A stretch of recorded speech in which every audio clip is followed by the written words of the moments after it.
کہا جاتا ہے نا کہ اللہ کی لاٹھی میں آواز نہیں ہوتی ہے، اور جب اللہ رب العزت ظالموں کی پکڑ فرماتا ہے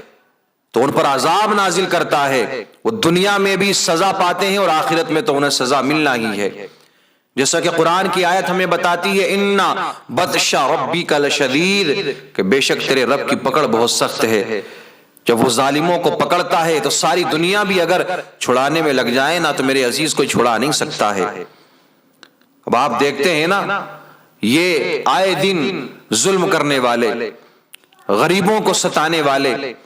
غریبوں پر ظلم کرنے والے، کوئی نہ کوئی اپنی کسی بات کو لے کر کے ظالم بن ہی جایا کرتا ہے۔ کوئی اپنے پیسے کی بنیاد پر ظالم بن جاتا ہے، کوئی اپنے عہدے کا غلط استعمال کر کے ظالم بن جاتا ہے، کوئی چھوٹے بھائی پر ظلم کر رہا ہے، کوئی اولاد اپنے باپ پر ظلم کر رہی ہے، کہیں رشتہ دار پر ظلم کر رہا ہے۔ تو میرے عزیزو، آپ دیکھنا جو ظالم ہیں وہ تھوڑے سے وقت کے لیے تو آپ کو دکھائی دے گا کہ ہاں اچھے ہیں، لیکن ایک وقت ایسا آئے گا جب اللہ رب العزت پکڑ فرمائے گا تو ساری دنیا کے لیے وہ عبرت بن جائیں گے۔ اور وہ لوگ کہ جنہوں نے اللہ کی ذات کے بارے میں غلط جملے نکالے، قرآن مقدس کی توہین کی، قرآن کی بے ادبی کی، آقا کریم صلی اللہ علیہ وسلم کی شان میں گستاخانہ جملے نکالے، لوگ کہتے ہیں یار انہیں کچھ نہیں ہوتا،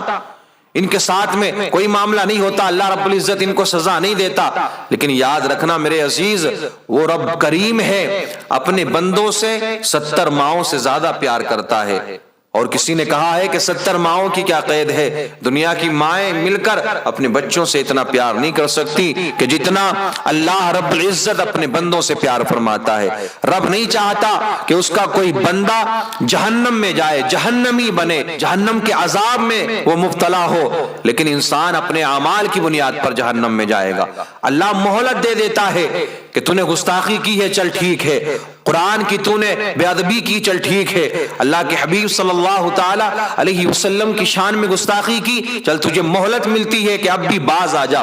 توبہ کر لے، گناہوں سے باز آ جا، اپنے حقیقی دین کی طرف آنے کی کوشش کر۔ لیکن ایک وقت تک ہوتی ہے نا مہلت بھی، اور جب اس مہلت کا وقت ختم ہو جاتا ہے تو پھر رب کریم پکڑ فرماتا ہے۔ جب انسان توبہ نہیں کرے،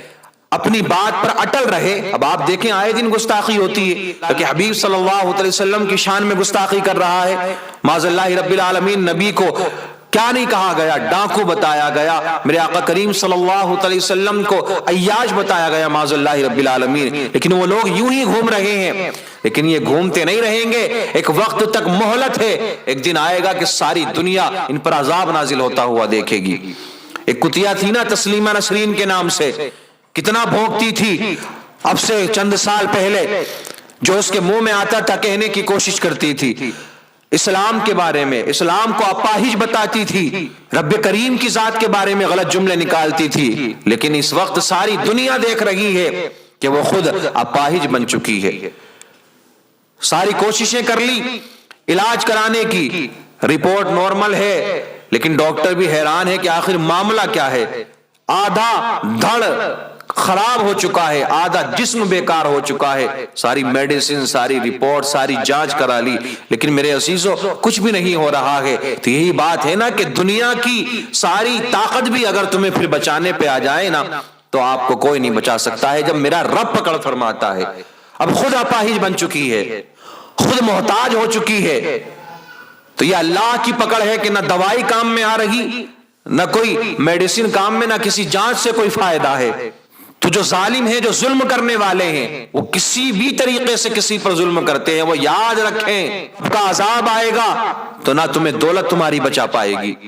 نہ تمہارا عہدہ تمہیں بچا پائے گا، نہ تمہاری کامیابی تمہیں بچا پائے گی، نہ تمہارے عزیز، نہ رشتہ دار، نہ گھر والے تمہیں بچا پائیں گے۔ اگر تم کسی پر ظلم کر رہے ہو تو تم پر دنیا میں عذاب نازل ضرور ہونا ہے۔ اور یار یہ تو رب کریم کا احسان ہے کہ اس نے ہمیں اپنے حبیب کریم صلی اللہ تعالی علیہ وسلم کی امت میں پیدا فرما دیا ہے، ورنہ آؤ تاریخ کو اٹھا کر کے دیکھو، قرآن مقدس کی تلاوت کرو، آپ کو پتا چلے گا میرے آقا کریم صلی اللہ تعالی علیہ وسلم سے پہلے جتنے بھی نبی اس دنیا میں تشریف لائے، اگر کسی نے نبی کی شان میں گستاخی کی نا، اللہ کے پیغمبر کے حکم کی نافرمانی کی، اللہ کے حکم کی نافرمانی کی، تو اللہ رب العزت نے دنیا ہی میں ان پر عذاب نازل فرما دیا۔ نہیں دیکھا کتنی قومیں ایسی گزری ہیں جن پر دنیا میں عذاب نازل ہوا ہے؟ کسی کو بندر بنا دیا گیا، کسی پر طوفان کے ذریعے عذاب آیا، کسی پر ٹڈیوں کے ذریعے عذاب آیا، کسی پر مینڈک کے ذریعے، جوں کے ذریعے، خون کے ذریعے، الگ الگ طریقے سے عذاب نازل ہوئے۔ عذاب نازل ہونے کی وجہ کیا تھی؟ یہ رب کے حکم کی نافرمانی کیا کرتے تھے، اللہ کے پیغمبر کو جھٹلایا کرتے تھے، اللہ کے نبی کی باتوں کو مانا نہیں کرتے تھے بلکہ مذاق بنایا کرتے تھے۔ اللہ نے دنیا میں ہی عذاب نازل فرما دیا۔ ایک قوم تو وہ بھی گزری ہے کہ توبہ کرتے گئے پھر اپنی اسی حالت پہ آ جاتے، پھر عذاب نازل ہو جاتا، جیسا کہ قرآن کی آیت بتاتی ہے فَأَرْسَلْنَا عَلَيْهِمُ الطُّوفَانَ وَالْجَرَادَ وَالْقُمَّلَ وَالضَّفَادِعَ وَالدَّمَ آیَاتٍ مُفَصَّلَاتٍ۔ توبہ کی، پھر اللہ کے نبی کی بارگاہ میں آئے کہ آئندہ ایسا نہیں ہوگا، ساری نعمتیں ملنے لگی تو کہنے لگے یہ تو ہماری محنت سے ہے، پھر عذاب نازل ہوا، پھر اللہ کے نبی کی بارگاہ میں آئے، تو اسی طریقے سے عذاب پہ عذاب نازل ہوتے گئے۔ لیکن یاد رکھنا میرے عزیزو، آج بھی وہ سارے عمل، وہ سارے کام ہو رہے ہیں، غریبوں کو ستایا جا رہا ہے، ظلم پر ظلم ہو رہے ہیں، مسلمان کا دشمن بن چکا ہے، لیکن عذاب نازل نہیں ہوتا۔ میرے عزیز، یہ ہماری وجہ نہیں ہے بلکہ یہ اللہ کے حبیب صلی اللہ تعالی علیہ وسلم کے ہم امتی ہیں، یہ اس کی وجہ ہے۔ لیکن مہلت کا بھی ایک وقت ہوتا ہے، جب مہلت ختم ہو جائے گی، تمہاری رسی کو کھینچا جائے گا، ابھی چھوڑ دیا گیا ہے، جب کھینچا جائے گا نا تو پھر کھنچتے چلے جاؤ گے، برباد ہوتے چلے جاؤ گے۔ اور ظالموں کو ہمیشہ ہم نے دیکھا ہے کہ وہ دنیا میں برباد ہوئے ہیں،